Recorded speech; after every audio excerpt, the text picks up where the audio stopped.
বাবা আর ছেলে একটা গাধা নিয়ে পথে হাঁটছিল।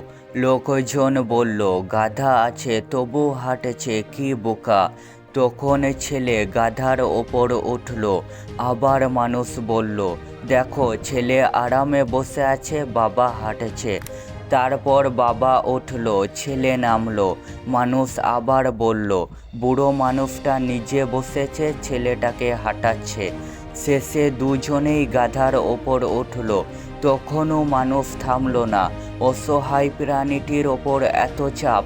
এই গল্পটা শেখায়, মানুষের মুখ কখনো বন্ধ হবে না। আপনি যাই করুন না কেন, কেউ না কেউ সমালোচনা করবেই। তাই মানুষের কথাই নয়, নিজের বিবেক আর লক্ষ্য অনুযায়ী চলুন। কারণ মানুষের কাছে আপনি কখনো পুরোপুরি পারফেক্ট হতে পারবেন না। মানুষ তো হীরার মধ্যেও খুঁত খুঁজে বের করে।